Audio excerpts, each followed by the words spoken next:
అతని వయసు కేవలం 17 ఏళ్లే. అతను ప్రకాశవంతమైన దుస్తులు ధరిలో గొప్పతనాన్ని కలలాడుతున్నప్పుడు అతన్ని మోసం చేశారు. తన సొంత సోదరులు దాడి చేసి ఆ దుస్తును చీచి నిన్నటి చెత్తలా ఒక కూపంలో వేయించారు. వారి ప్రణాళిక, అతన్ని అక్కడే పారైపోనివ్వండి. అతని తప్పు చాలా పెద్దగా కలలు కనడం. యోసెఫ్ తన తండ్రి యాకోబుతో కలిసి కానాన్ దేశంలో ఉండి, యాకోబు యొక్క ఇతర భార్యల కుమారులైన తన సోదరులతో కలిసి గొర్రెలను సంరక్షించడంలో సహాయం చేసేవాడు. కానీ యోసెఫ్ తరచుగా వారిపై చెడు విషయాలు చెప్పుకొస్తున్నాడు. యాకోబు అతన్ని తన మిగిలిన కుమారులకు కన్నా ఎక్కువగా ప్రేమించేవాడు, ఎందుకంటే అతను యాకోబు వయోవృద్ధిలో పుట్టిన కుమారుడు మరియు అతని ప్రియమైన భార్య రాచెల్ యొక్క మొదటి కుమారుడు. ఆ ప్రేమకు సంకేతంగా యాకోబు యోసెఫ్కు ఒక ప్రత్యేకమైన ట్యూనిక్ ఇచ్చాడు, బాగుగా అలంకరించిన దుస్తు. అది ఆశీర్వాదం, అనుగ్రహానికి చిహ్నంగా ఉండేది. తన సోదరులు అతన్ని ఇప్పటికే తండ్రి అభిమాన కారణంగా ద్వేషించేవాడు. మరింతైతే చెత్తగా యోసెఫ్కు కలలు రావడం మొదలయ్యాయి. అవి అతని సోదరులను కలవరపెడుతుండేవి. నాకొక కల వచ్చింది, దాన్ని వినండి అని ఉత్సాహంగా యోసెఫ్ చెప్పాడు. మేము పొలంలో ధాన్యపు గూచాలను బంధిస్తున్నప్పుడు అకస్మాత్తుగా నా గూచం నిలబడిపోయి మీ గూచాలు నా చుట్టూ చేరి దానికి నమస్కరించుకున్నాయి. అతని సోదరులు అతని వైపే కోపంగా చూశారు. నువ్వు మనపై రాజు కావాలనుకుంటున్నావా? నువ్వు నిజంగా మనపై పాలిస్తావా? అది బెదిరింపుగా అనిపించింది. ఆ క్షణం వారి హృదయాల్లో ఓ చీకటి విత్తనాన్ని నాటి ఈర్ష్య, అది కోపంగా మారింది. కానీ యోసెఫ్ మరోసారి కలలు చూశాడు. ఈసారి సూర్యుడు, చంద్రుడు మరియు 11 తారలు నాకు వంగిపోతున్నాయని అతను కలలో చూశాడు. ఆ కలలను అతను పంచుకున్నప్పుడు అతని సోదరులు ఈర్ష్యపడ్డారు. ప్రతిస్పందన ప్రశంస కాదు, అది కోపమే. తన తండ్రి కూడా అతన్ని దండించాడు. కానీ యాకోబు ఆ కలలను మనసులో పెట్టుకున్నాడు. కొంతకాలం తర్వాత యాకోబు యోసెఫ్ను షేకెం సమీపంలో గొర్రెలను చెరుస్తున్న తన సోదరులను చూసేందుకు పంపించాడు. రంగురంగులైన కోటు ధరించి యోసెఫ్ ఒంటరిగా ప్రయాణించాడు. సోదరులు అతన్ని చూసినప్పుడు వారి ద్వేషం మంటలెత్తి వారు అతనిపై కుట్ర పెట్టారు. ఇదిగో కలకరత వచ్చాడని వారు అన్నారు. మనం అతన్ని చంపి ఈ గుంతలలో ఒకదిలో విసేయదాం. కానీ పెద్దవాడు రూబేన్ మధ్యలోకి వచ్చాడు. అతన్ని చంపద్దాం, కేవలం గుంతలోకి వేసేస్తాం. ఆయన తరువాత యోసెఫ్ను రక్షించగలనని ఆశించాడు. కాబట్టి యోసెఫ్ వచ్చేసరికి వారు అతనిపై దాడి చేసి అతని దుస్తులను తొలగించి అతన్ని ఎండిపోయి చీకటి బావిలోకి నెట్టివేశారు. తరువాత వారు భోజనం చేసేందుకు కూర్చున్నారు. వారు తింటుండగా ఈజిప్టుకు వెళ్తున్న ఇష్మాయేలీయుల వ్యాపార దళం ఒక కారవాన్ ద్వారా వచ్చింది. యూదా ఒక కొత్త ప్రణాళికను ప్రతిపాదించాడు. మన అన్నని చంపితే మాకు ఏమి లాభం? దాని బదులుగా అతన్ని ఈ వ్యాపారదారులకు అమ్ముకుందాం. అప్పుడు వారు యోసెఫ్ను గుంత నుంచి తీసి అతన్ని 20 షెకెళ్ల వెండి కోసం అమ్మివేశారు. మరియు తమ అన్న స్వప్నదర్శి అజ్ఞాతుడిని గొలుసులో కట్టి ఈజిప్టుకు తీసుకెళ్తున్నదాన్ని చూశారు. రూబేన్ గుంతకు తిరిగి వచ్చి యోసెఫ్ అక్కడ లేడు అని కనుగొన్నారు. అతనికి ఆన్ సహోదరులు అతన్ని అమ్మేశారని తెలియలేదు. తమ దాడి నంబర్లను కవర్ చేసేందుకు వారు యోసెఫ్ దుస్తిని తీసుకుని ఒక మేకను చంపి ఆ దుస్తిని దాని రక్తంలో ముంచిపెట్టారు. వారు దానిని తమ తండ్రికి తీసుకెళ్లి, మేము ఇది కనుగొన్నాం, దయచేసి పరీక్షించి చూడండి, ఇది మీ కొడుకు దుస్తేనా అన్నారు. యాకోబు అది వెంటనే గుర్తించాడు. ఇది నా కొడుకుని దుస్తే. ఖచ్చితంగా ఒక క్రూర జంతువు అతన్ని కినిపోయిందేమో. అతను ఏడ్చాడు. అతను అనేక రోజుల పాటు శోకపడ్డాడు. ఎవరు అతనికి సాంత్వన ఇవ్వలేకపోయారు. ఇంకా మీరు ఈ వీడియోలో ఏదైనా ఆసక్తికరంగా లేదా ఆనందంగా అనిపిస్తే దయచేసి సబ్స్క్రైబ్ చేయాలని పరిగణించండి. ఇవి తయారు చేయడానికి చాలా సమయం పడుతుంది మరియు ఇది నిజంగా సహాయపడుతుంది. ఈజిప్టులో జోసెఫ్ను ఫరావో యొక్క ఒక అధికారి, గార్డుల అధిపతి పోటిఫర్కి అమ్మేశారు. కానీ దాసుడిగా ఉన్నప్పటికీ ప్రభు జోసెఫ్తో ఉన్నాడు. అందుకే అతను అభివృద్ధి చెందాడు. పోటిఫర్ జోసెఫ్ను తన ఇంటి నిర్వహణకి బాధ్యుడిగా పెట్టారు. అతను తాకిన ప్రతిదీ అభివృద్ధి చెందింది. కానీ జోసెఫ్ యొక్క అందం పోటిఫర్ భార్య దృష్టిని ఆకర్షించింది. జోసెఫ్ ఆమె అభ్యర్థనలను తిరస్కరించి ఇలా అన్నాడు, నేను ఇలాంటి దుర్మార్గం ఎలా చేస్తాను? దేవుని పట్ల పాపం చేయాలా? ఆమె అతన్ని బలవంతం చేశాడని అబద్ధంగా నిందించింది. పోటిఫర్ కోపంతో యూసెఫ్ను జైలుకు పంపించాడు. అయినా ప్రభు అతనితోనే ఉన్నాడు.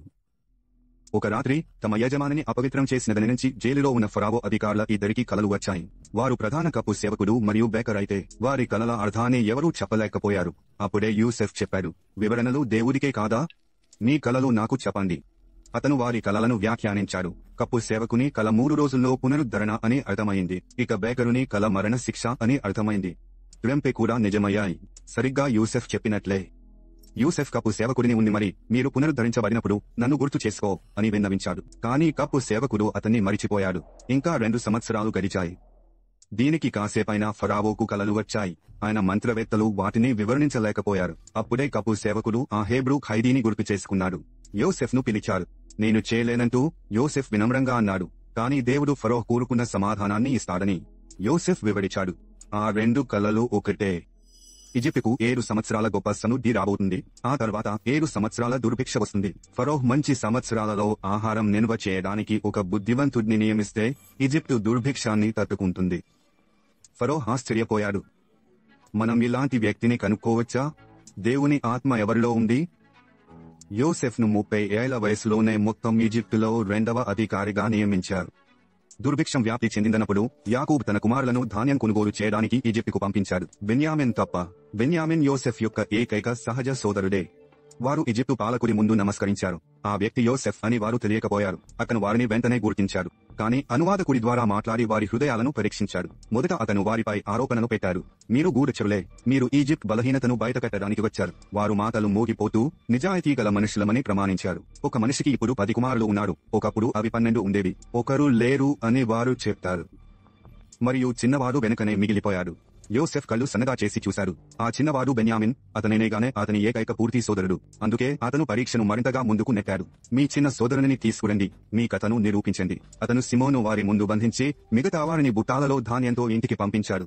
మరియు వెండి రహస్యంగా వారి బగ్గాల్లో పెట్టేశాడు. తరువాత బెన్యామిన్ సహా వారు తిరిగి వచ్చినప్పుడు యోసెఫ్ వారిని భోజనానికి ఆహ్వానించాడు. కానీ పరీక్ష ఇంకా ముగియలేదు. అతను వారిని దోషిగా చూపించేలా కుట్ర చేశాడు. అతను బెంజమిన్ సంచిలోకి తన వెండి కప్పును దాచేశాడు. వారు బయలుదేరగానే అతని నిర్వాహకుడు వారిని వెంబడి వచ్చి వారిపై దొంగతనాలనే ఆరోపణ పెట్టాడు. ప్రాసాదంలో తిరిగి ఇది జోసెఫ్ ఎదురు చూసిన క్షణం.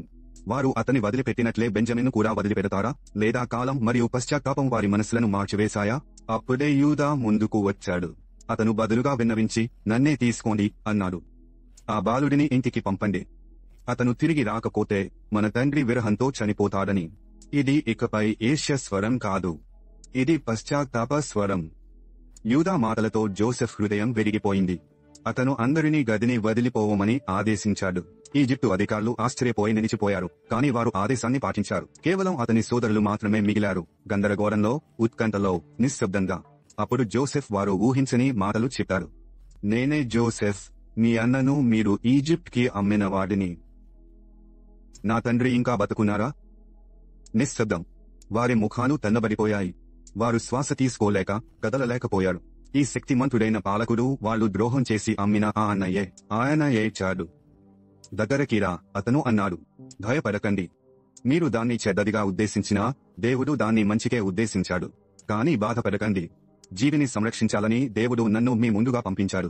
ఆయన వారిని క్షమించి వారితో కలిసి ఏడ్చాడు. ఆ కలలు నెరవేరాయి. ఆ కల ఎప్పుడూ తన అన్నదమ్ములపై పాలించడమే కాదు, అది వారిని రక్షించడమే గురించి ఉండింది. యోసెఫ్ అన్నదమ్ములు వచ్చారని వార్త ఫరావో రాజభవనానికి చేరింది. ఫరావో సంతోషించాడు. ఆయన యోసెఫ్కి చెప్పాడు, నీ తండ్రిని పిలవించు, నీ కుటుంబమంతా తీసుకురా. ఈజిప్టులోని ఉత్తమమైనవన్నీ వాళ్లకే ఇస్తారు. యోసెఫ్ తన అన్నదమ్ములను రథాలు, వెండి మరియు బహుమతులతో కేనాన్కు పంపించాడు. కానీ ముఖ్యంగా అతను ఒక సందేశాన్ని పంపించాడు. నా తండ్రికి చెప్పండి, యోసెఫ్ బతుకున్నాడు మరియు అతనే మొత్తం ఈజిప్టును పాలిస్తున్నాడు అని. యాకోబ్ మరియు అతని కుటుంబం మొత్తం 70 మంది కేనాను వదిలి ఈజిప్టుకు వెళ్లారు. అతను తన కుమారుతో తిరిగి కలిశాడు. తన మరణానికి ముందు అతను యోసెఫ్ మరియు అతని అన్నదమ్ములను ఆశీర్వదించాడు. యాకోబ్ మరణించిన తర్వాత అన్నదమ్ములు మళ్లీ యోసెఫ్ ప్రతీకారం గురించి భయపడ్డారు. కానీ యోసెఫ్ చెప్పాడు, భయపడకు. నేను దేవుడి స్థానంలో ఉన్నానా?